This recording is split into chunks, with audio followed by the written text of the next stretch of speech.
بسم اللہ الرحمن الرحیم الحمد للہ رب العالمین وبہ نستعین وصلی اللہ وسلم علی سید الانبیاء والمرسلین وعلی آلہ واصحابہ اجمعین ومن تبعہم بإحسان الی یوم الدین اما بعد۔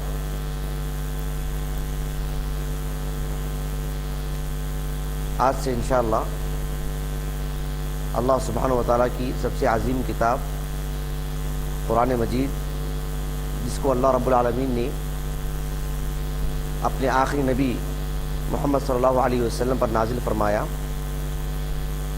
اور اللہ سبحانہ وتعالیٰ نے اس کتاب کو کتاب ہدایت بنایا، اور اللہ سبحانہ وتعالیٰ نے اس پر ایمان لانے کو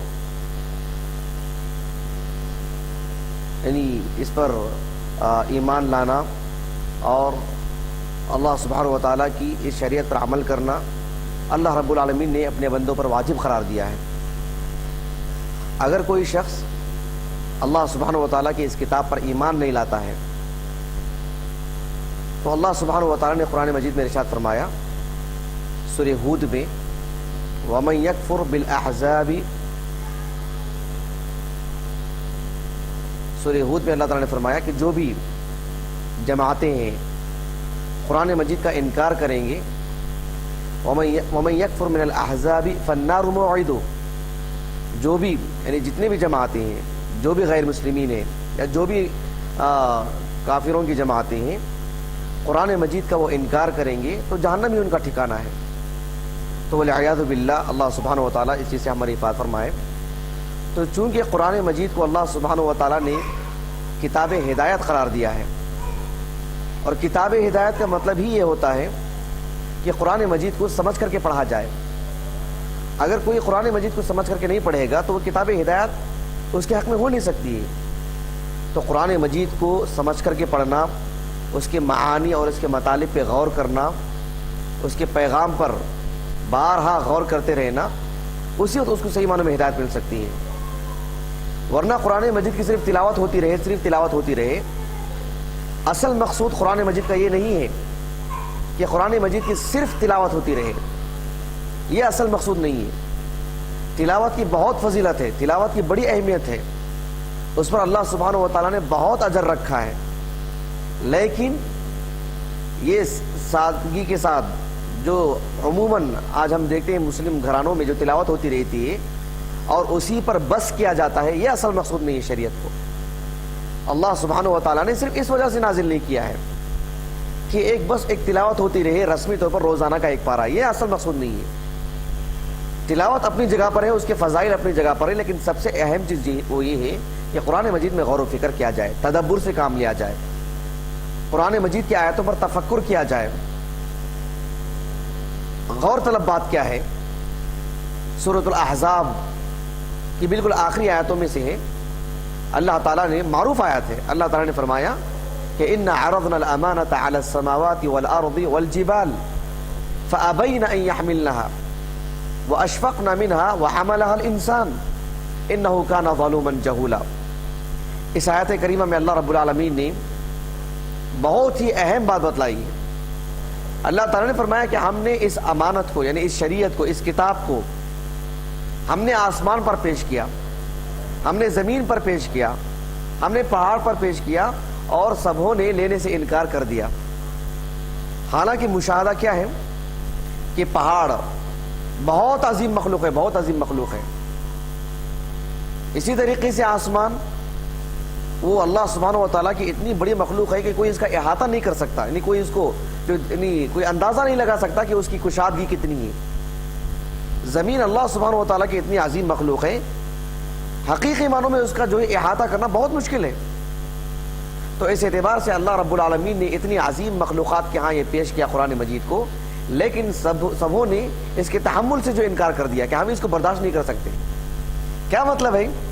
یعنی اس میں جو پیغام ہے، اس میں غور کرنا، اس کے مطابق عمل کرنا، یہ بہت بڑی بات ہے، یہ ان سے ہونے والی نہیں ہے۔ ان کے دوسرے کام ہیں لیکن یہ کام ان سے ہونے والا نہیں ہے۔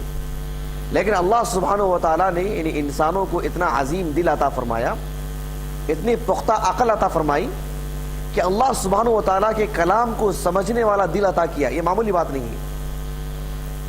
یعنی انسان کی حقیقت دیکھیں کتنی ہے. اللہ رب العالمین نے اپنی پوری مخلوقات میں سے ہم کو ممتاز بنایا کہ اللہ کا کلام یہ ایسا کلام ہے کہ انسان سمجھ سکتا ہے، اس کو اپنے عقل کا استعمال کرے، اللہ سے اگر تعلق رکھے اور اللہ سے فہم طلب کرے تو اس کے اللہ کے کلام کو سمجھ سکتا ہے. دوسری کوئی مخلوق نہیں سمجھ پاتی. حالانکہ سب اللہ کی عبادت میں مشغول ہیں لیکن اللہ کے اس عظیم کلام کو سمجھ نہیں پاتے ہیں. سبحان اللہ، یہ کتنی عظیم بات ہے کہ اللہ سبحانہ و تعالیٰ نے ہم کو اللہ کے کلام کو سمجھنے کی جو ہے وہ صلاحیتیں اللہ نے عطا فرمائی. جو اس کے کلام کو سمجھ لیتا ہے اللہ کے نزدیک اس کا بہت اونچا مقام ہے، اس لیے کہ اس نے اپنی صلاحیتوں کا صحیح استعمال کیا. اور جو اللہ سبحانہ و تعالیٰ کی اس دی ہوئی صلاحیت کا انکار کر دے، صحیح استعمال نہیں کرے گا، اللہ سبحانہ و تعالیٰ کے نزدیک وہ ان جانوروں سے بھی زیادہ بدتر ہے. یہ تو بات حقیقی بات ہے. میں آج آپ کو دو اہم باتیں بتانا چاہ رہا ہوں آج کے اس درس میں. سب سے پہلی بات یہ کہ قرآن مجید کو اللہ سبحانہ و تعالیٰ نے نازل اس لیے کیا کہ ہم اس پہ غور و فکر کریں. آج کا ہمارا جو موضوع ہے، جو باتیں میں آپ کے سامنے لے کر حاضر ہوا ہوں، پہلی بات یہ ہے کہ قرآن مجید ہے ہی اس طرح کی کتاب کہ اس پر غور و فکر کیا جائے، تدبر سے کام لیا جائے اور تفکر کیا جائے. ہم عموماً قرآن مجید میں پڑھتے رہتے ہیں کہ قرآن کہتا ہے کہ تفکر کرو، تدبر کرو. عموماً ہم اس کا یہ سیدھا سادہ معنی لیتے ہیں کہ غور و فکر کیا جائے. دونوں کے لیے ایک ہی معنی سمجھتے ہیں. بات ایسی نہیں ہے.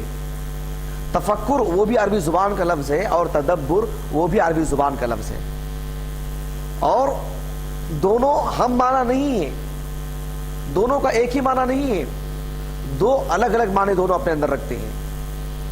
عربی زبان میں فکر جو لفظ آتا ہے، فکر، اس کے معنی آتی ہے سوچنا، سوچ، فکر کرنا، سوچنا، فکر کرنا، وہ اس کا معنی ہے. لیکن جب اس کے لیے بولتے تفکر تو اس کا مطلب یہ ہوتا ہے، اس کا معنی یہ ہوتا ہے کہ پورا زور لگا کر کے سوچنا. فکر کے معنی صرف سوچنے کے آتے ہیں. تفکر جب بولتے ہیں تو پورا زور لگا کر کے سوچنا، اس کے لیے تفکر کا لفظ آتا ہے. یہ بات واضح ہو رہی؟ پورا زور لگا کر کے، پوری محنت کے ساتھ، پوری سنجیدگی کے ساتھ اور اپنی پوری صلاحیتیں لگا دینی چاہیے اس سوچنے کے سلسلے میں، اس کے لیے لفظ آتا ہے تفکر. بہرحال یہ تو ایک لفظ ہوا. دوسری بات یہ ہے کہ عربی زبان میں جب بولتے ہیں کہ تفکر کرنا چاہیے عربی زبان میں، تو ہم کو اردو میں نہیں سمجھنا چاہیے، نہ انگریزی میں سمجھنا چاہیے. عربی زبان کا لفظ ہے، عربی زبان ہی میں جا کے سمجھنا چاہیے. تفکر بولتے ہیں یعنی کوئی معاملہ ہوتا ہے، کوئی بات ہوتی ہے، اس کے جتنے بھی جوانب ہوتے ہیں، یعنی جتنے پہلو ہوتے ہیں، جتنے اینگل ہوتے ہیں اس کے، کسی معاملے کے چاروں طرف سے اس پہ غور کرنا. کتنی باتیں ہو سکتی ہیں، کتنے پوائنٹس اس میں ہو سکتے ہیں، سب میں غور کرنا. غور کرنے کے بعد ایک نتیجے پر پہنچنا، اسی کو تفکر بولتے ہیں. اسی کو تفکر بولتے ہیں. میں ایک مثال، دو مثالیں آپ کو دیتا ہوں. سورہ سبا کھولی. سورہ سبا میں اللہ رب العالمین نے نبی کریم صلی اللہ علیہ وسلم کے سلسلے میں ارشاد فرمایا کہ قل انما اعظکم بواحدہ ان تقوموا للہ مثنی وفرادا ثم تتفکروا. سورہ سبا یہ سورہ نمبر 34 ہے اور آیت نمبر 40/6. اس آیت کریمہ میں اللہ تعالیٰ نے ارشاد فرمایا کہ قل، اے اللہ کے رسول آپ کہہ دیجئے صلی اللہ علیہ وسلم کہ انما اعظکم بواحدہ، کہ میں تو بس تم سے ایک بات کہتا ہوں، ایک بات کی واز کرتا ہوں. یعنی ایک بات کہتا ہوں میں تم سے، ذرا ایک بات کے سلسلے میں تمہیں اہمیت دیتا ہوں. یعنی اللہ کے رسول سے کہا گیا کہ اللہ کے رسول آپ کہہ دیجئے لوگوں کو کہ انما اعظکم بواحدہ، ایک بات کی میں نصیحت کرتا ہوں تم کو، ایک بات کہہ دیتا ہوں، ذرا غور و فکر کر لو اس میں. وہ بات کیا ہے کہ ان تقوموا للہ مثنی وفرادا، کہ اللہ کی خاطر تم کبھی تنہائی میں بیٹھ کر کے یا دو دو مل کر کے کیا کرو کہ ثم تتفکروا، پھر تم غور و فکر کرو، تفکر کرو. تفکر کرو کس بات کا تفکر؟ کہ ما بصاحبکم من جنہ، تمہارے جو صاحب ہے یعنی محمد صلی اللہ علیہ وسلم، ان کو کوئی دیوانگی نہیں ہے. یعنی محمد کی ذات، محمد کی شخصیت کو رکھ کے ذرا غور کرو، ان کی گفتگو کا انداز دیکھو، ان کے چلنے پھرنے کا انداز دیکھو، لوگوں کے ساتھ ان کے معاملات کیسے ہیں ذرا دیکھو. آج جس بات کی وہ دعوت دے رہے ہیں، فی الحال کی زندگی دیکھو اور پوری 40 سال کی زندگی، یہ پیغام سے پہلے کی جو زندگی ہے، وہ ایک ایک زندگی، ایک ایک لمحے پہ غور کرو آپ، ان کے معاملات کیسے ہیں، ان کی گھریلو زندگی کیسی ہے، دوستوں کے ساتھ کیسے رہتے ہیں، رشتہ داروں کے ساتھ کیسے رہتے ہیں، تجارتی لین دین اور معاملات ان کے کیسے ہیں، وعدے میں وہ کیسے ہیں، اخلاق میں وہ کیسے ہیں، ایک ایک پوائنٹ پہ آپ ان کی چاروں طرف سے غور کرو، پھر آپ نتیجے میں پہنچیں گے۔ لفظ دیکھ رہے ہیں آپ، لفظ دیکھ رہے ہیں آپ، اللہ کے رسول صلی اللہ علیہ وسلم سے کہا گیا کہ آپ لوگوں سے کہہ دیجئے کہ آپ اللہ کی خاطر تنہائی میں بیٹھ کے سوچو، اس کے تعلق سے، میرے تعلق سے، یعنی میری زندگی کو چاروں طرف سے دیکھو آپ۔ تو تفکر بولتے ہیں کسی معاملے کو لے کر کے چاروں طرف سے غور کرنا، اس میں جتنے بھی باتیں ہو سکتی ہیں ایک ایک پوائنٹ لینا، اس پہ غور کرنا، صرف ایک ہی بات کو لے کر کے غور کرنے سے بات نہیں بنتی ہے، اس کی چاروں جانب سے گفتگو کرنی چاہیے، غور و فکر کرنا چاہیے، تفکر سے کام لینا چاہیے، تب وہ واقعی نتیجے میں پہنچے گا کہ اللہ کے رسول ہیں ہی ہیں، یہ محمد، یہ جو عام انسان نہیں ہے بلکہ اللہ کے رسول ہیں صلی اللہ علیہ وسلم، ان کی بات وحی کی بنیاد پر ہوتی ہے، وہ اس نتیجے پر پہنچے گا۔ آج کے لیے بھی یہی بات ہے کہ اللہ کے رسول صلی اللہ علیہ وسلم کی سیرت کو پڑھنا اصل نہیں ہے، آپ صلی اللہ علیہ وسلم کی سیرت کو پڑھ کر کے تفکر سے کام لینا چاہیے، آپ کی زندگی کے ایک ایک گوشے پہ دیکھنا چاہیے۔ اگر کوئی شخص رسول اللہ صلی اللہ علیہ وسلم کے سلسلے میں تفکر سے کام لے گا، تفکر کے ساتھ، عام پڑھنا نہیں، اور آپ کی زندگی کے صرف ایک گوشے کو لے گا، یقیناً وہ گمراہ بھی ہو سکتا ہے، بھٹک بھی سکتا ہے۔ آپ صلی اللہ علیہ وسلم کی پوری زندگی پہ دیکھنا چاہیے، تفکر اسی کو بولتے ہیں، معاملے کی جانچ کرنا چاہیے چاروں طرف سے۔ سبحان اللہ، لفظ دیکھیں، ہم نے قرآن مجید پہ کبھی تفکر کرنا جو ہے سوچا نہیں، وجہ کیا ہے؟ اس وجہ سے کہ شروع دن سے ہم لوگ یہ سمجھتے ہیں کہ قرآن مجید کو بس پڑھا جائے، آپ کتنے بارے پڑھیں، آپ کتنے دورے ہوئے، میں نے اتنے دورے ہوئے، میں اتنا پڑھتا ہوں، یہ سب جو کوئی بڑی بات نہیں ہے۔ ایک آیت کو لیجئے، تفکر کیجئے، یہ اصل معاملہ ہے۔ قرآن مجید آیتوں کے آخر میں کہتا ہے کہ یہ اس آیت میں جو پیغام ہے ان لوگوں کے لیے بڑی نشانی ہے جو تفکر کرتے ہیں۔ قرآن مجید کی بے شمار آیتیں ہیں، آپ دیکھیے، اس میں اللہ تعالیٰ کہتا ہے کوئی بات کہہ کر کے کسی چیز کا ذکر فرماتا اللہ تعالیٰ، اور آیت کے آخر میں اللہ تعالیٰ کہتا ہے کہ اس آیت میں ان لوگوں کے لیے نشانی ہے جو تفکر کرتے ہیں، یعنی جو تفکر نہیں کرتے ان کے لیے نشانی نہیں ہے، ان کے لیے ہدایت نہیں ہے، تفکر کرنا چاہیے۔ ایک اور مثال میں آپ کو دیتا ہوں، ذرا سوچیے، سمجھے اس بات کو۔ سورہ بقرہ نکالیے، سورہ بقرہ سورہ نمبر 2 اور آیت نمبر ہے 219۔ شراب کی حرمت کے سلسلے میں آیت کریمہ ہے۔ اس آیت کریمہ میں اللہ سبحانہ و تعالیٰ نے ارشاد فرمایا شراب کی حرمت کے سلسلے میں، آیت نمبر 219 ہے۔ اللہ تعالیٰ نے فرمایا کہ یسألونک عن الخمر والمیسر، کہ اے اللہ کے رسول صلی اللہ علیہ وسلم، یہ لوگ آپ سے شراب کے بارے میں اور جوئے کے بارے میں پوچھتے ہیں، کہ شراب کے بارے میں سوال کرتے ہیں کہ شراب کے سلسلے میں کیا حکم ہے، جوا اس کے بارے میں کیا حکم ہے، آپ سے سوال کرتے ہیں۔ آپ جواب میں کہہ دیجئے قل فیہما اثم کبیر، آپ کہہ دیجئے کہ اس میں، ان دونوں میں، شراب میں بھی جوا میں بھی بہت بڑا گناہ ہے، بہت بڑا گناہ ہے۔ یعنی ایک تو اس میں فضول خرچی بھی ہے، دوسرا اس کی صحت ماری جاتی ہے، اس کی عقل ماری جاتی ہے، بدگوئی پہ آتا ہے، یعنی غلط انداز میں گفتگو کرتا ہے، پھر جو ہے بے شمار چیزیں وہ کہہ دیتا ہے، بعد میں وہ پچھتانے لگتا ہے، وہ کئی ایک جو ہے مفاسد ہیں، اور اس کی ذات تک یہ نقصان نہیں ہے، اس کا نقصان آگے بھی بڑھتا جاتا ہے، بے شمار نقصانات ہیں اس کے۔ اس کے بعد دیکھیں اللہ نے فرمایا اس میں بہت بڑا گناہ ہے ان دونوں میں، ساتھ میں وَمَنَافِعُ لِلنَّاسِ، لوگوں کے لیے فائدہ بھی بہت ہے۔ ایک فائدہ نہیں کہا اللہ نے، منافع جمع، یعنی بہت سارے فوائد بھی ہیں شراب کے اندر۔ اس کے بعد دیکھیں اللہ نے فرمایا، یہ قرآن کا تفسیرہ ہے، یہ قرآن کہتا ہے ابھی کہ وَإِثْمُهُمَا، ان دونوں کا جو گناہ ہے، ان دونوں سے جو نقصان ہونے والا ہے، اکبر من نفعہما، ان دونوں کے جو ہونے والے نفع سے بہت بڑا ہے، یعنی اس کے جو مفاسد ہیں، اس کی جو برائیاں ہیں، اس کے اچھائیوں سے بہت زیادہ جو بڑی ہیں۔ اب اس کے بعد اللہ نے کیا فرمایا؟ اللہ تعالیٰ نے کہا وَيَسْأَلُونَكَ مَاذَا يُنْفِقُونَ، یہ آپ سے پوچھتے ہیں کہ کیسے خرچ کرنا چاہیے، کس پہ خرچ کرنا چاہیے۔ قُلْ الْعَفْوَ، اے اللہ کے رسول آپ کہہ دیجئے کہ آپ کے اخراجات، آپ کے جو مسائل ہیں، آپ کے جو اخراجات ہے اس کے باہر اگر آپ کے پاس پیسہ بچتا ہے تو وہ خرچ کیجئے۔ اب دیکھیے یہاں پر اللہ رب العالمین نے شراب کے بارے میں فرمایا کہ اس میں فائدہ بھی ہے اور نقصان بھی ہے، لیکن نقصان اس کے فائدے سے زیادہ ہے۔ اس کے بعد اللہ تعالیٰ نے فرمایا كَذَلِكَ يُبَيِّنُ اللَّهُ لَكُمُ الْآيَاتِ لَعَلَّكُمْ تَتَفَكَّرُونَ۔ اسی طرح اللہ سبحانہ وتعالیٰ اپنے احکامات کو، اپنی آیتوں کو، اپنی باتوں کو واضح کر کے بیان کرتا ہے، صاف صاف بیان کرتا ہے۔ کیوں؟ لَعَلَّكُمْ تَتَفَكَّرُونَ، شاید کہ تم تفکر کرو۔ اردو میں معنی مت لیجئے شاید کہ تم غور و فکر کرو، ادھورا معنی ہو جائے گا۔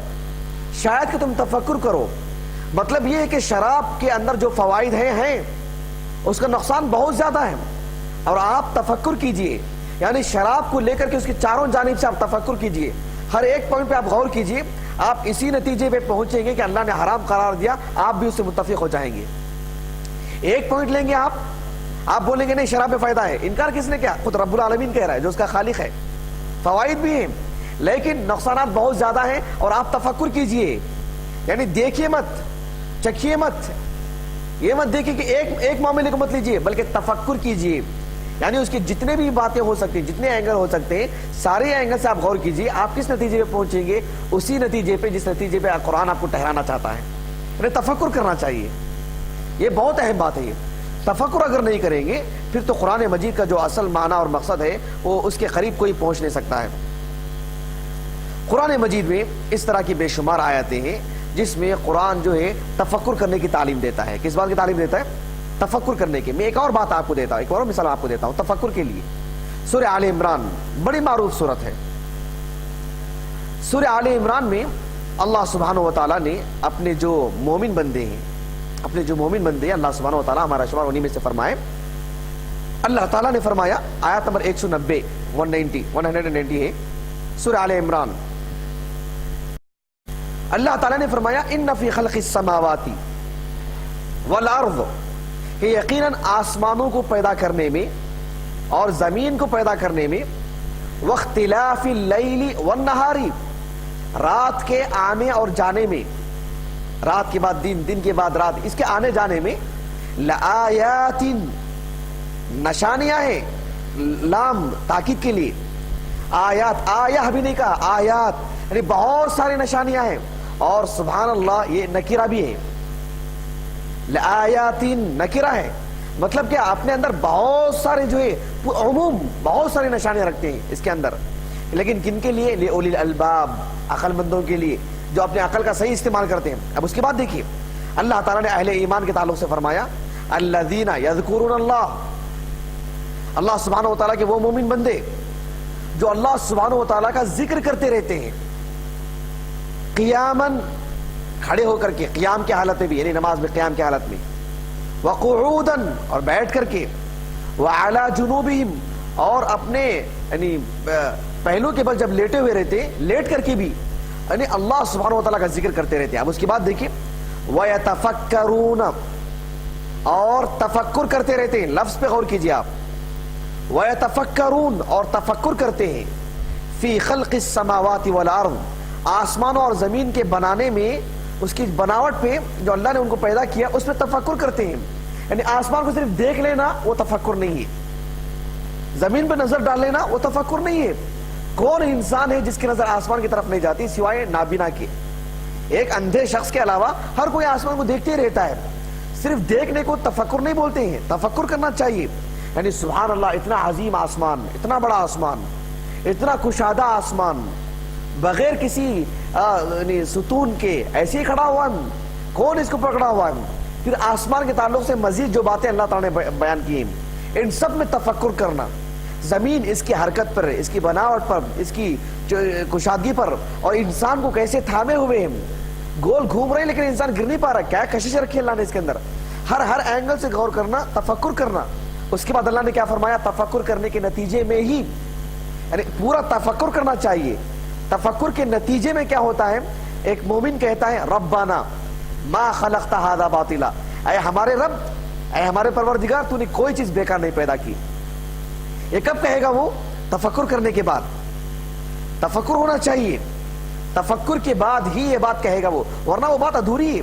آسمان کو دیکھ کر کے ایک آسانی سے زبان سے بات نکل جائے کہ ربنا ما خلقت هذا باطلا، اے ہمارے رب تو نے کوئی چیز بیکار پیدا نہیں کی. یہ صرف دے کر کے بتانا اتنا کمال نہیں ہے، لیکن تفکر کرنا. اللہ رب العالمین نے تفکر کی دعوت دی، تفکر کا لفظ استعمال فرمایا، یعنی زور لگا کر کے سوچو، پوری صلاحیتیں لگا کر کے سوچو اور چاروں جانب سے سوچو. اس کے بعد کہو ربنا ما خلقت هذا باطلا، تب تمہارے دل میں رب العالمین کی عظمت اور آ جائے گی، رب العالمین کی معرفت اور بڑھ جائے گی، رب العالمین کے اور قریب ہو جائیں گے. تب آپ کی زبان سے یہ نکلے گا کہ ربنا ما خلقت هذا باطلا سبحانک فقنا عذاب النار. تو حقیقی بات کیا ہے؟ اصل میں تفکر کرنا چاہیے، یعنی اللہ سبحانہ و تعالیٰ کے آیاتوں میں تفکر کرنا چاہیے. یعنی اللہ سبحانہ و تعالیٰ نے جب کوئی مثال دیتا ہو، کوئی حکم بیان کرتا ہو، اللہ رب العالمین کسی کا قصہ سناتا ہو، اسی لیے اللہ رب العالمین نے فرمایا کہ تم کو جو قرآن مجید میں قصے بیان کیے جا رہے ہیں، قصوں کو صرف کہانی کے طور پر نہیں پڑھنا چاہیے، اس میں کیا نتیجہ نکل رہا ہے، کس بات پہ غور کرنا چاہیے، کون سی بات ہے. اسی لیے اللہ رب العالمین نے فرمایا کہ یہ جو قصے بیان کیے جا رہے ہیں تم کو سورہ اعراف میں اللہ نے فرمایا کہ لعلکم تتفکرون، شاید کہ تم تفکر کرو، اسی وجہ سے یہ قصے بیان کیے جا رہے ہیں. تو تفکر یہ بہت اہم چیز ہے، یہ بہت اہم عبادت ہے، جس کی نہیں ہونے کی وجہ سے قرآن پڑھتے ہی کوئی مزہ نہیں آتا ہے. قرآن پڑھتے ہیں ہماری زندگی نہیں بدلتی ہے، قرآن پڑھتے ہیں اور جو ہے ہم دنیا کو کوئی حل نہیں دے سکتے ہیں، دنیا کو کیا ہم ہمارے گھر کا حل نہیں پیش کر سکتے، لیکن ہمارے گھر میں قرآن کی تلاوت ہو رہی ہے، لیکن اپنے گھر کے لیے ہم اپنا حل تلاش نہیں کر پاتے. ہماری زندگیوں میں بے شمار خرابیاں ہیں، ہم اس کو دور نہیں کر پا رہے ہیں. وجہ کیا ہے؟ ہم نے قرآن کو بس تلاوت کا ذریعہ بنا لیا رسمی طور پر. اللہ اکبر. قرآن مجید میں تفکر کرنا چاہیے. ایک لفظ یہ ہوا. قرآن مزید غور و فکر کرنے کے لیے ایک اور لفظ استعمال کرتا ہے، تدبر. کیا لفظ استعمال کرتا ہے؟ تدبر. عربی زبان میں دبر، عربی زبان میں الدبر بولتے ہیں پچھلا حصہ، جو بھی پچھلا حصہ ہے. پیٹھ کو بھی دبر بولتے ہیں، چودڑ کو بھی دبر بولتے ہیں. جو بھی پچھلا حصہ ہے اس کو عربی زبان میں دبر بولتے ہیں. کیا بولتے ہیں جی؟ آپ کو حدیث معلوم ہوگی، نبی کریم صلی اللہ علیہ وسلم نے ابو ہریرہ رضی اللہ عنہ سے کہا اور معاذ بن جبل رضی اللہ عنہ سے بھی کہ فرض نماز کے بعد اللہم اعنی علی ذکرک و شکرک و حسن عبادتک، اس میں آپ صلی اللہ علیہ وسلم فرمایا کہ فی دبر الصلاۃ، یعنی نماز کے بعد، یعنی نماز ختم ہو گئی، نماز کے فوراً بعد. تو دبر کے معنی آتی ہے پیچھے کا حصہ، آخری کا حصہ. تو دبر سے ہی التدبر، یعنی مطلب کیا؟ کوئی بات ہوتی ہے اس کے جو نتیجہ نکلتا ہے. مثال کے طور پر آج کا ایک معاملہ ہے، اس معاملے کو رکھ کر کے دیکھنا چاہیے اگر میں اس پر عمل کر لوں تو کیا ہوگا، اس کو میں چھوڑ دوں تو پھر کیا ہوگا. دیکھ رہے ہیں تدبر کس کو بولتے ہیں؟ ہمارے عام زبان میں تدبر بولتے ہیں اس اعتبار سے کہ ایک معاملے کو ہم لیں، معاملے کو لے کر کے دیکھنا چاہیے کہ آگے سے کیا ہوگا، پیچھے سے کیا ہوگا، اس میں اور کیا بات ہو سکتی ہے، اگر یہ اس طریقے سے ہو جائے تو پھر کیا نتیجہ نکلے گا، میں ایسا کر دوں تو پھر کیا نتیجہ نکلے گا. اس اعتبار سے آدمی ایک قدم اٹھاتا ہے، ایک عقل مند آدمی، اسی کو تدبیر بولتے ہیں. اردو میں بولتے نہیں، بڑی اچھی تدبیر تھی، ایک تدبیر سوچ رہا ہوں، بولتے ہیں ہم لوگ اردو زبان میں. تو وہی ہے، ہم ایک معاملے کو لے کر کے دیکھتے ہیں کہ آگے ہم کو کیا کرنا چاہیے، آگے اگر ایسا ہو جائے گا تو پھر کیا ہوگا. تو اس طرح کے اعتبار سے ہم اس کو تدبیر بولتے ہیں. تو قرآن کے لیے تدبر کا معنی یہ ہوتا ہے کہ اللہ سبحانہ و تعالیٰ نے ہمیں جو پیغام دے رہا ہے، کوئی آیت ہوتی ہے، اس آیت کو پیچھے سے ہوتے ہوئے سمجھنا چاہیے. صرف ایک آیت کو لے کر کے نہیں، ایک آیت کو لیتے ہیں پیچھے سے سمجھتے ہوئے آنا چاہیے، اور اس آیت سے متعلق اور جتنی آیتیں ہیں سب کو لے کر کے سمجھنا چاہیے، اور پھر مزید اس میں غور و فکر کرنا چاہیے، تدبر سے کام لینا چاہیے، اس کے لفظ پہ غور کرنا چاہیے. اے سارے معانی اس کے اندر آ جاتے ہیں، اسی کو بولتے ہیں تدبر. سرسری تلاوت کو بھلے ہی ترجمہ سے پڑھ لیں، اس کو تدبر نہیں بولتے ہیں. تدبر بولتے ہیں ایک تو لفظ پہ غور کرنا، یہاں اس لفظ کا استعمال کیوں ہوا. پھر اس اعتبار سے کبھی کبھار قاعدے کے اعتبار سے جو لوگ گرامر جانتے ہیں وہ لوگ جانتے ہوں گے کہ کبھی کبھار فعل، فاعل، پھر مفعول بہ، فاعل کبھی پہلے آ جاتا ہے، مفعول بہ کبھی سب سے پہلے آ جاتا ہے. جیسے ایاکا نعبدو، فعل فاعل بعد میں پہلے مفعول بھی ہے ایاکا، تو اس کے اندر مزید معنی پیدا ہو جاتا ہے، تو اسی میں تدبر کرنا پڑتا ہے کہ پیچھے سے سمجھتے ہوئے آنا، اس کے ہر ایک ایک لفظ کو لے کر کے غور کرنا، اس کو بولتے ہیں عربی زبان میں تدبر کرنا۔ اللہ رب العالمین نے قرآن مجید میں تدبر کرنے کو یعنی تدبر کرنے کی دعوت دی، اور حیران کن بات کیا ہے معلوم ہے کہ قرآن مجید میں تدبر کی سلسلے میں اللہ رب العالمین نے 4 مقامات پر ذکر فرمایا ہے، 4 مقامات پر۔ 2 آیاتوں کا تعلق منافقین سے ہے اور 2 کا تعلق عام کفار سے ہے۔ مطلب کیا ہے؟ اللہ سبحانہ و تعالیٰ کی کتاب میں تدبر نہیں کرنا یہ منافقین کی صفت ہے، منافقین ہی ہوتے ہیں، اسی لیے کہ تدبر سے متعلق 4 جگہ پر اللہ نے ذکر فرمایا۔ کتنے متعلق؟ 4 مقامات پر اللہ رب العالمین نے تدبر سے متعلق ایک بات کہی ہے۔ 2 کا تعلق منافقین کا جب ذکر کیا وہاں پر، اور 2 کا تعلق عام کفار کے سلسلے میں۔ دیکھیں ایک بڑی معروف آیت ہے سورہ نساء کی، سورہ نساء کی آیت ہے، غالباً آیت نمبر 80 پر 3 یا 80 پر 2 ہے۔ اللہ رب العالمین نے ارشاد فرمایا، آیت نمبر 80 پر 2 ہے، افلا یتدبرون القرآن، کیا یہ لوگ قرآن میں تدبر سے کام نہیں لیتے؟ کیا یہ لوگ قرآن مجید میں تدبر سے کام نہیں لیتے؟ آیت نمبر 80 پر 2 سے اگر آپ پیچھے جائیں گے تو پورا منافقین کا ذکر ہے، سب آیتیں کسی متعلق ہیں؟ منافقین سے، والعیاذ باللہ۔ منافق وہ ہوتا ہے جو قرآن میں تدبر سے کام نہیں لیتا ہے۔ سنن ترمذی کی حدیث ہے، نبی کریم صلی اللہ علیہ وسلم نے فرمایا کہ الفقہ فی الدین، دین میں سمجھ حاصل کرنا، دین کی فقہ حاصل کرنا، یہ منافق میں کبھی چیز نہیں آ سکتی۔ سنن ترمذی کی حدیث ہے، اور شیخ محمد ناصر الدین البانی رحمہ اللہ نے اسے صحیح قرار دیا ہے۔ یعنی 2 چیزیں ہیں جو منافق میں کبھی جمع نہیں ہو سکتی، حسن السمت، حسن السمت ایک چیز ہے اپنا جو ظاہر جو ہوتا ہے، یعنی اپنا رکھ رکھاؤ، اپنا چہرہ، اپنا لباس، اپنی چال چلن، ایک مومن کی جو ہوتی ہے ایک منافق کی کبھی ایسی نہیں ہوتی۔ اور دوسرا دین میں جو سمجھ حاصل کرنا ہے، ایک منافق کو کبھی دین کی سمجھ حاصل نہیں ہوتی ہے، اس لیے وہ چاہتا ہی نہیں ہے وہ، اسی لیے رب العالمین نے پیچھے سے منافقین کا ذکر کرتے ہوئے آیا، اور اس آیت کریمہ میں اللہ نے فرمایا افلا یتدبرون القرآن۔ ایک لطیف بات میں آپ کو بتانا چاہ رہا ہوں، تدبر بولتے کس کو ہے؟ یعنی آیتوں کو پڑھتے وقت پیچھے سے سمجھتے ہوئے آنا، سمجھ رہے؟ اب اس آیت کریمہ میں اللہ نے فرمایا کیا یہ لوگ قرآن میں تدبر سے کام نہیں لیتے ہیں؟ اب یہ لوگ سے مراد کون؟ اب پیچھے سے پڑھتے ہوئے آنا، سمجھ رہے؟ خود اس آیت کریمہ میں غور کیجیے آپ، یہ آیت کریمہ میں اللہ رب العالمین تدبر سے کام لینے کے لیے دعوت دے رہا ہے، تدبر کرنے پر جو ابھار رہا ہے، اور یہ آیت خود اس بات کا مطالبہ کر رہی ہے کہ آیت میں تدبر کیا جائے اور پیچھے سے پڑھ کر کے آئے، تب آپ کو معلوم ہوگا کہ تدبر کیا ہے۔ بہت سمجھ رہے ہیں آپ؟ اگر ہم آیت میں تدبر کرنے جائیں اور اس آیت کا صرف ایک ہی آیت لے لیں، کیا یہ لوگ تدبر سے کام نہیں لیتے اور ہم سمجھیں گے ہی نہیں یہ کس سے مطالبہ کیا جا رہا ہے؟ تو یہی آیت کہہ رہی ہے کہ پیچھے سے آؤ، تو آپ کو یہ لفظ معلوم ہوگا، تو پیچھے سے پڑھتے ہوئے آئیں گے تو ہم کو معلوم ہوگا کہ یہ منافقین سے متعلق ہے۔ سبحان اللہ۔ تو اس اعتبار سے آپ دیکھیں نا، مسلم معاشرے کے اندر یہ کسی کو حکم لگانے کے لیے نہیں بیٹھا ہوں کہ میں وہ منافق ہے وہ منافق ہے، والعیاذ باللہ، اللہ ہماری حفاظت فرمائے، اللہ تعالیٰ ایمان عطا فرمائے، قلب سلیم اللہ تعالیٰ ہمیں عطا کرے، اللہ سبحانہ و تعالیٰ ہمارے ظاہر اور باطن میں یعنی ایمان ہی ایمان رکھ دے۔ لیکن یہ کہنا چاہ رہا ہوں کہ مسلم معاشرے کی ایک بڑی تعداد، ایک بہت بڑا طبقہ قرآن مجید پڑھتا ہی نہیں سرے سے، تدبر تو بہت دور کی بات ہے، لیکن ایک بہت بڑی تعداد ایسی بھی ہے جو قرآن مجید کی روزانہ تلاوت کرتی ہے۔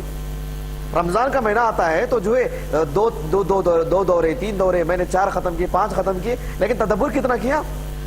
تدبر نہیں۔ یہ تدبر ایک مومن کی صفت ہوتی ہے، ایک منافق کی نہیں۔ ایک منافق تدبر سے ہمیشہ جو ہے دور بھاگتا ہے، وہ چاہتا ہی نہیں کہ، اور اللہ سبحانہ و تعالیٰ اس کے لیے تدبر کا موقع ہی نہیں دیتا ہے اس کو۔ ایک مقام ہے۔ دوسرا سورہ محمد، سورہ محمد میں اللہ رب العالمین نے، سورہ محمد سورہ نمبر 40 پر 7 ہے، اور اس میں آیت نمبر ہے 24، اس میں بھی اللہ رب العالمین نے ارشاد فرمایا افلا یتدبرون القرآن، کیا یہ لوگ قرآن میں تدبر سے کام نہیں لیتے؟ کیا یہ لوگ قرآن میں تدبر سے کام نہیں لیتے یا ان کے دلوں پر تالے لگے ہوئے ہیں؟ اللہ اکبر، کتنی بڑی بات ہے. دیکھیے اس آیت کریمہ میں بھی اللہ رب العالمین نے جو تدبر کی طرف جو رہنمائی فرمائی ہے، اگر آپ پیچھے کی آیتیں پڑھیں گے تب بھی آپ کو معلوم ہوگا کہ یہ جو آیتیں ہیں ان کا تعلق بھی منافقین سے ہے. منافقین سے بات کہی جا رہی ہے. اور مزید دو مقامات پر جو تدبر کی جو بات کہہ رہا اللہ رب العالمین عام کفار کے سلسلے میں، اس لیے کہ وہ بھی تدبر نہیں کرتے ہیں. یعنی مطلب کیا کہ مومن ہی ہوتا ہے جو تدبر کرتا ہے. اسی لیے اللہ نے فرمایا الف لام میم ذالک الکتاب لا ریب فیہ ھدی للناس نہیں کہا اللہ رب العالمین نے، ھدی للناس نہیں کہا، ھدی للمتقین. صرف مومن لوگ ہی ہوتے ہیں جو غور و فکر کر کے تقوی حاصل کرتے ہیں، سب نہیں. نہ منافق کرتا ہے. اسی لیے دیکھیں آپ سورہ بقرہ میں جو ابتدائی آیتیں ہیں، پہلے اللہ رب العالمین نے یعنی مومنین کا ذکر فرمایا، اس کے بعد منافقین کفار کا ذکر فرمایا، اس کے بعد منافقین کا ذکر. سورہ بقرہ دیکھیں نا، ابتدائی طور پر ابتدا میں اللہ رب العالمین نے مومنین کا ذکر فرمایا، یعنی الذین یؤمنون بالغیب ویقیمون الصلاۃ ویؤتون الزکاۃ وهم بالآخرۃ هم یوقنون. ابتدائی آیتوں میں مومنین کا ذکر، اس کے بعد کفار کا ذکر، اس کے بعد عام منافقین کا ذکر. اللہ اکبر. تو اللہ سبحانہ و تعالیٰ نے یعنی قرآن مجید ہدایت کی کتاب ہے. ہدایت کب ملے گی؟ جب آپ غور و فکر کریں گے، تفکر سے کام لیں گے، تدبر سے کام لیں گے، تبھی آپ کو ہدایت ملے گی. اور یہ متقیوں کی ملے گی، جو مومنین ہیں، جو اس سے تقوی حاصل کریں گے اور جو ان کو ہدایت مل جائے گی اس کے ذریعے سے. چونکہ کفار بھی نہیں کرتے ہیں، منافقین بھی نہیں کرتے ہیں، اسی لیے اللہ رب العالمین نے فرمایا کہ یہ صرف متقیوں کے لیے ہدایت کی کتاب ہے. اس لیے کہ پڑھتے تو صرف یہ ہے، دوسرے کوئی پڑھتے نہیں، دوسرے کوئی غور و فکر نہیں کرتے ہیں. اب مسلم معاشرے میں دیکھیے سبحان اللہ، یہ اپنے آپ کو کیا ثابت کرنا چاہتے ہیں؟ اللہ اکبر. یعنی حکم لگانے کے لیے نہیں بیٹھا ہوں میں، لیکن ان کی زندگیاں کیا بتلا رہی ہیں، کیا کرنا چاہتے ہیں؟ اللہ اکبر. یعنی کافر بننا چاہتے ہیں کہ منافق بننا چاہتے ہیں، کہ تدبر کر کے تفکر کر کے مومن بننا چاہتے ہیں. اللہ سبحان اللہ، یہ بڑی عجیب و غریب بات ہے. تو بہرحال اللہ سبحانہ و تعالیٰ نے ان دونوں آیتوں میں تدبر جو ہے کرنے کا جو ہے ہمیں حکم دیا ہے، اور اس کو اللہ سبحانہ و تعالیٰ نے واجب قرار دیا ہے. اللہ سبحانہ و تعالیٰ نے صرف قرآن مجید کے سلسلے میں ہی یہ بات نہیں کہی ہے کہ تدبر سے کام لیا جائے، بلکہ جتنی بھی آسمانی کتابیں ہیں سبوں کو اللہ رب العالمین نے صرف پڑھنے کے لیے نازل نہیں کیا، بلکہ اس پہ تدبر کرنے کے لیے نازل کیا. اللہ تعالیٰ نے تورات کو اللہ نے اس لیے نازل کیا کہ اس کی تلاوت بھی ہو، لیکن اس سے بڑھ کر کے اس پہ تدبر سے کام لیا جائے، غور و فکر کیا جائے، ٹہر کے سمجھا جائے. لیکن بنی اسرائیل کی ایک بڑی جماعت اہل کتاب میں سے ایسا نہیں کہ انہوں نے صرف پڑھ لیتے تھے، تدبر سے کام نہیں لیتے تھے. اللہ رب العالمین نے سخت ڈانٹ پلائی ان کو. سورہ بقرہ میں دیکھیے اللہ رب العالمین نے فرمایا، سورہ بقرہ سورہ نمبر 2 اور اس میں آیت نمبر ہے 17 پر 8. اس آیت کریمہ میں اللہ رب العالمین نے ارشاد فرمایا کہ وَمِنْهُمْ أُمِّيُّونَ، کہ اہل کتاب میں سے کچھ ایسے ہیں جو کہ امی ہیں، یعنی ان پڑھ ہیں. کون ہیں؟ ان پڑھ ہیں. اللہ نے کیا فرمایا آگے؟ لا يعلمون الکتاب، کتاب نہیں جانتے. اس کی تفسیر میں کئی باتیں کہی گئی ہیں. ایک تو یہ ہے کہ یہ لوگ لکھنا نہیں جانتے ہیں. ایک اور بات اس سلسلے میں یہ کہی گئی ہے کہ لا يعلمون الکتاب، یہ کتاب نہیں جانتے ہیں، یعنی ایک تو لکھنا نہیں جانتے ہیں، دوسرا یہ ہے کہ قرآن مجید تورات جو ہے اس کو جانتے ہی نہیں ہے، تورات کو جانتے ہی نہیں. تورات سے ان کا صرف کتنا تعلق ہے؟ الا امانی.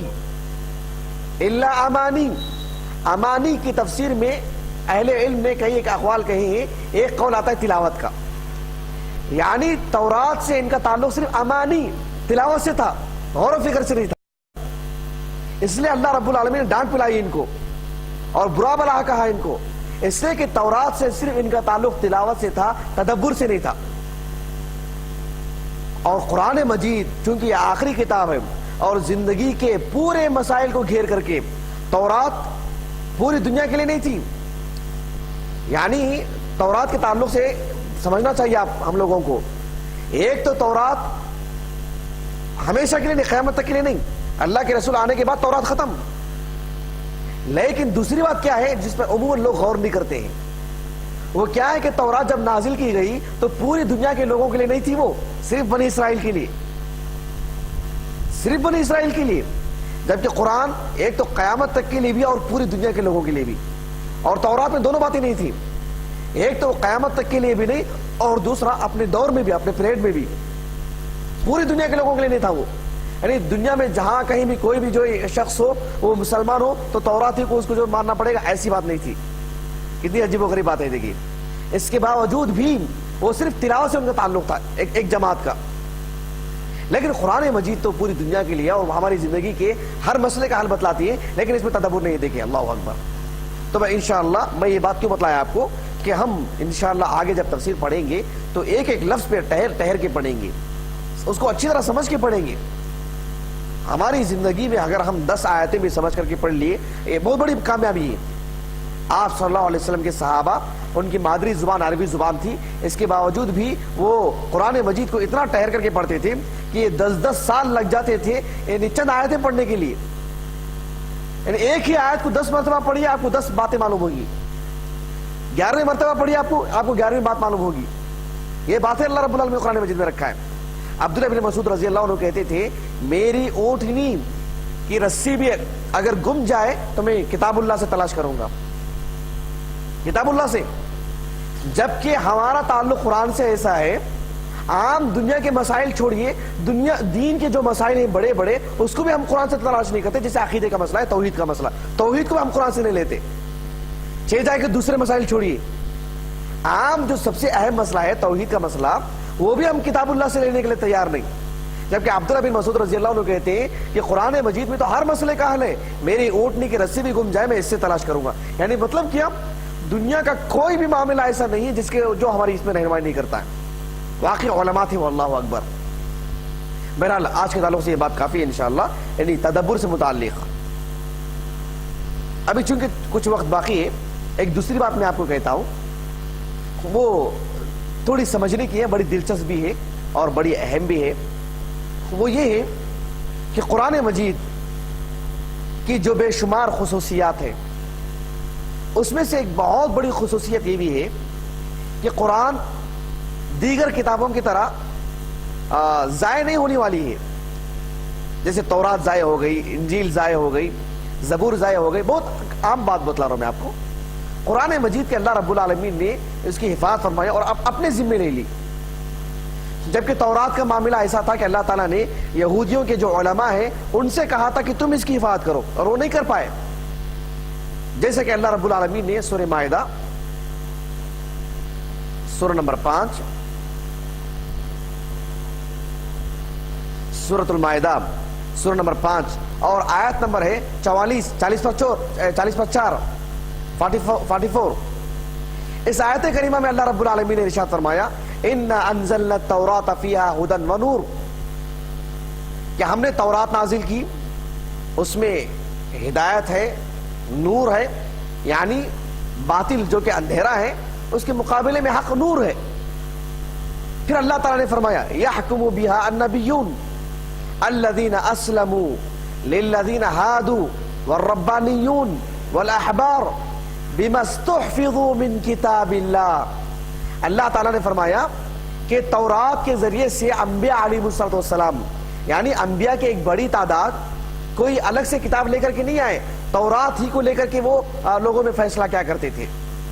اس کے بعد اللہ تعالیٰ نے فرمایا بِمَا اسْتُحْفِظُوا مِنْ كِتَابِ اللَّهِ، کہ تورات کی حفاظت کا مطالبہ انہی سے کیا گیا تھا کہ تورات کی تم حفاظت کرو، تورات کے تم نگران ہو، تورات کے نگہبان تم ہو، یعنی تم کو اس کی حفاظت کرنی پڑے گی، اور وہ نہیں کر پائے۔ لیکن قرآن کو اللہ سبحانہ و تعالیٰ نے یعنی مسلمان یعنی آپ صلی اللہ علیہ وسلم کی امت کے جو علماء ہیں ان کے حوالے نہیں کیا، اللہ نے اپنے ذمہ میں لے لیا، اللہ تعالیٰ نے میں اس کی حفاظت کروں گا۔ اور قرآن مجید کے تعلق کی حفاظت کی جب بات آتی ہے اس کے تعلق سے میں آپ کو ایک بات بتانا چاہ رہا ہوں کہ قرآن مجید دو طرح سے اس کی حفاظت کی گئی۔ قرآن مجید کی جو حفاظت ہے دو طرح سے اس کی حفاظت کی گئی، ایک یاد کر کے سینے میں بٹھا کر کے، سینے میں محفوظ کر کے، اور دوسرا لکھ کر کے، دو طرح سے اس کو محفوظ کیا گیا۔ بہت اہم بات بتانا چاہ رہا ہوں، ذرا سمجھے اس بات کو۔ دو طرح سے اللہ رب العالمین نے قرآن مجید کو محفوظ کیا، ایک لکھ کر کے کتابی شکل میں، ایک سینے میں محفوظ کر کے، دو طرح سے محفوظ کیا گیا۔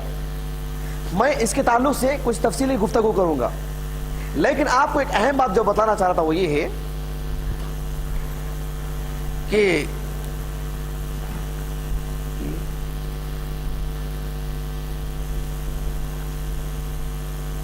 مہود کینیا کا ہے، اس کی کینی ادھر ادھر ادھر ڈال دو، یہ لے لیجیے، یہ لے لیجیے۔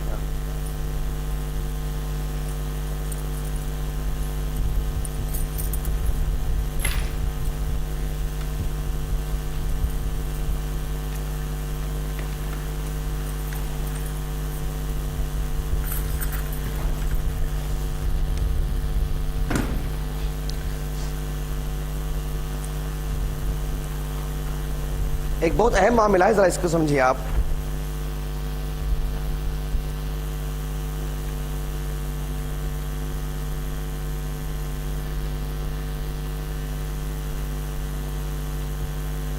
اللہ سبحانہ و تعالیٰ نے قرآن مجید کی جو حفاظت فرمائی وہ دو طرح سے، ایک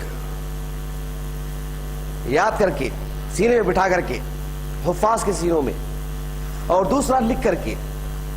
قرآن مجید کے کئی ایک نام آتے ہیں، اس کا ایک نام ہے القرآن۔ کیا نام ہے؟ کیا نام ہے؟ القرآن۔ اس کا ایک نام آتا ہے الکتاب۔ کیا نام ہے؟ اللہ رب العالمین نے قرآن مجید کے جو بے شمار نام ذکر فرمائے ہیں، بہت اہم بات بتانا چاہ رہا ہوں، آپ پوری بات سنیں گے تو آپ کی بات سمجھ میں آئے گی۔ اس کا ایک نام ہے اللہ رب العالمین نے القرآن رکھا، جیسے کہ اللہ رب العالمین نے سورہ بنی اسرائیل سورہ نمبر 17 اور اس میں آیت نمبر ہے 9، اللہ تعالیٰ نے فرمایا ان ھذا القرآن یہدی للتی ہی اقوم، کہ قرآن مجید، یہ قرآن مجید ہے یقیناً جو رہنمائی کرتا ہے اس راستے کی طرف، التی ہی اقوم، جو کہ سب سے سیدھا ہے۔ تو اللہ رب العالمین نے یہاں پر قرآن کا لفظ استعمال فرمایا، اور کتاب ہے، معروف لفظ ہے۔ سورہ بقرہ کی دوسری آیت ہے الف لام میم ذالک الکتاب، ذالک الکتاب۔ اب دیکھیں عربی زبان میں ذرا دیکھیں کتنی اہم بات ہے۔ اللہ سبحانہ و تعالیٰ نے ایک لفظ قرآن مجید کے لیے کہا کہ القرآن، ایک اور لفظ استعمال کیا الکتاب۔ ایک ہے لفظ الکتاب، ایک ہے القرآن۔ اللہ سبحانہ و تعالیٰ نے ان دونوں لفظوں کو ایک ہی جگہ پر جمع کر کے بھی ذکر فرمایا، جیسے سورہ واقعہ میں اللہ سبحانہ و تعالیٰ نے فرمایا، سورہ واقعہ سورہ نمبر 50 پر 6 ہے اور آیت نمبر 70 پر 7 سے لے کر کے 70 پر 9 تک اللہ تعالیٰ نے فرمایا انہ لقرآن کریم فی کتاب مکنون، کہ یقین یہ کتاب بڑی باعزت کتاب ہے، فی کتاب مکنون۔ تو اللہ سبحانہ و تعالیٰ نے قرآن اور کتاب کو ایک ساتھ جمع کر کے پیش کیا۔ اس میں کیا بات ہے، کیا اہم بات ہے اس کے اندر؟ اس کے اندر بہت ہی اہم بات ہے کہ قرآن مجید جو دو طرح سے محفوظ کیا گیا، ایک قرآن پڑھ کر کے سینے میں محفوظ کر کے، دوسرا کتابی شکل میں لکھ کر کے کتاب۔ دیکھ رہے ہیں آپ لطافت کیسی ہے اس کے اندر؟ یہ بات سمجھ میں گئی آپ کو؟ یعنی ایک اس کا نام دیا گیا قرآن، یعنی پڑھا جانا، بہت زیادہ پڑھی جانے والی کتاب۔ تو چونکہ ایک اللہ رب العالمین نے قرآن مجید کو علماء کے سینے میں رکھ کر کے محفوظ کیا۔ دیکھیں نبی کریم صلی اللہ علیہ وسلم نے قرآن مجید کی دونوں طرح سے حفاظت فرمائی باذن اللہ، اللہ کی طرف سے۔ ایک جیسے وحی نازل ہوتی، آپ صلی اللہ علیہ وسلم کے سینے میں اسے جمع کر دیا جاتا۔ سورۃ الاعلی میں اللہ نے ارشاد فرمایا سنقرئک فلا تنسى، ہم آپ کو پڑھا دیں گے کہ آپ ہر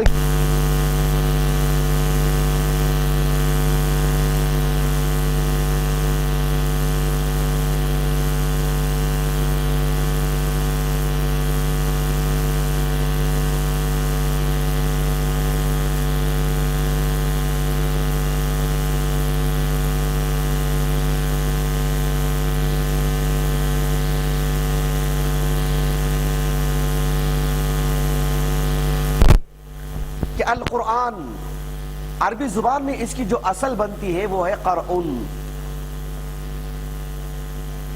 قرعن یہ اصل لفظ ہے، اسی سے القرآن بنا ہے، اسی سے القرآن بنا ہے. قرعن کے اصل معنی آتے ہیں الجمع کے.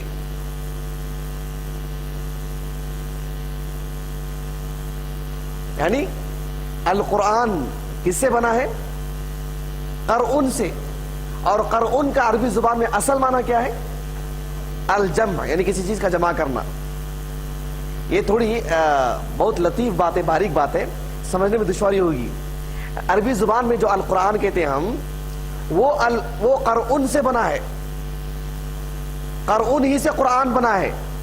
اور قرعن کا اصل معنی آتا ہے الجمع، یعنی کسی چیز کو جمع کرنا. اور عربی زبان میں الکتاب یہ بنا ہے الکتب سے. الکتب یعنی القرآن بنا ہے قرعن سے، الکتاب بنا ہے الکتب سے. الکتب یا الف لام نکال دیں گے تو کتبن. اور اس کے بھی معنی آتے ہیں بالکل ہو بہو وہی معنی الجمع. یہ بہت اہم بات ہے سمجھنے کی. کیا بات ہے کہ القرآن الکتاب دو قرآن مجید کے نام ہیں.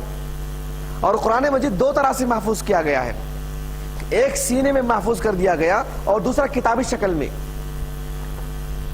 اور عربی زبان میں القرآن قرعن سے نکلا ہے، اور قرعن کے اصل معنی آتے ہیں جمع کرنا. اور الکتاب جو کہ الکتبو سے نکلا ہے، اس کے بھی اصل معنی جمع کرنا. اب دونوں میں ذرا غور کر کے دیکھیں. آپ جب آپ تلاوت کرتے ہیں تو ایک سے دو سے تین کلمے مل کر کے جمع ہو کے نکلتے ہیں.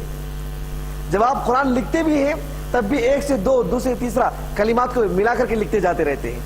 دونوں کے اصل معنی آتے ہیں جمع کرنے کی. یہ بات سمجھ رہے ہیں آپ کو؟ اللہ سبحانہ و تعالیٰ نے دونوں اعتبار سے محفوظ فرمایا. یہ تھوڑی دشواری ہوگی سمجھنے کے لیے، نہیں سمجھے؟ یہ بہت اہم چیز ہے یہ. تو اللہ سبحانہ و تعالیٰ نے قرآن مجید کو دونوں طرح سے جمع کیا. دیکھیں اللہ سبحانہ و تعالیٰ نے سورہ العنکبوت سورہ نمبر 20 پر 9 اور اس میں آیت نمبر ہے آیت نمبر 40 پر 9 49 ہے. اللہ تعالیٰ نے فرمایا بل هو آیات بینات فی صدور الذین اوتوا العلم.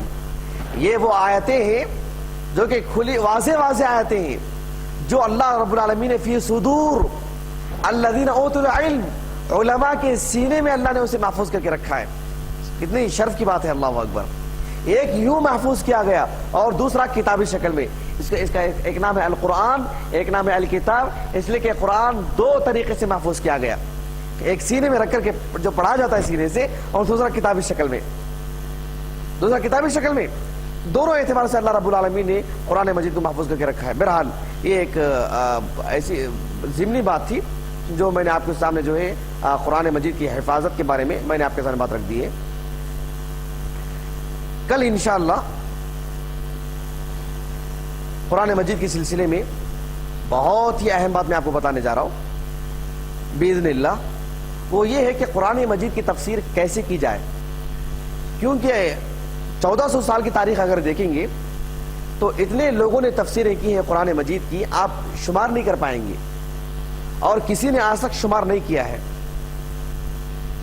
بلکہ یہ تو اتنی ترقی کر چکی ہے کہ باقاعدہ یعنی گروپ کی شکل میں جو ہے قرآن مجید کی تفسیر ہوتی ہیں. شیعہ کی تفسیریں الگ، صوفیہ کی تفسیریں الگ، ان کی تفسیریں الگ، ان کی تفسیریں الگ، ان کی تفسیریں الگ، باطنی قسم کے لوگ ان کی تفسیریں الگ، قادیانی ان کی تفسیر الگ. ایسے میں ایک عام مسلمان پریشان رہتا ہے کہ میں کون سی تفسیر پڑھوں، کس طرح کی تفسیر پڑھوں، اور حقیقی معنوں میں تفسیر کیسے ہونی چاہیے. قرآن ہمیں تفسیر کا سلیقہ جو سکھاتا ہے وہ کیا سلیقہ ہے. خود قرآن تفسیر کرتا ہے. قرآن کی اللہ کے رسول صلی اللہ علیہ وسلم نے قرآن کی کیسے تفسیر فرمائی، اس کو انشاءاللہ میں آپ کو اصول بتلاؤں گا، اور اصول کے ساتھ ساتھ مثالیں بھی دوں گا تاکہ اچھی طرح آپ سمجھ پائیں. اور پھر آپ جہاں کہیں سے بھی کوئی بھی تفسیر آپ کے ہاتھ لگ جائے، آپ کو معلوم ہو جائے گا کہ یہ تفسیر واقعی وہ تفسیر ہے جو اللہ کو منظور ہے، یہ وہ تفسیر ہے جو حقیقی معنوں میں ناقابل اعتبار ہے. آپ فرق کر پائیں گے انشاءاللہ. میں باذن اللہ اتنے اچھے انداز میں آپ کو پیش کرنے کی کوشش کروں گا کہ ایک تو پہلے اصول بتلاؤں گا اور اس کے ساتھ ساتھ مثالیں، تاکہ آپ اچھی طرح سمجھ پائیں. پھر میں آپ کو بتلاؤں گا چند تفسیروں کو لے کر کے کہ یہ تفسیر کس طرح کی، یہ تفسیر کس طرح کی ہے. یہ اصول معلوم کر کے رکھ لیں گے. یہ بدقسمتی ہے ہماری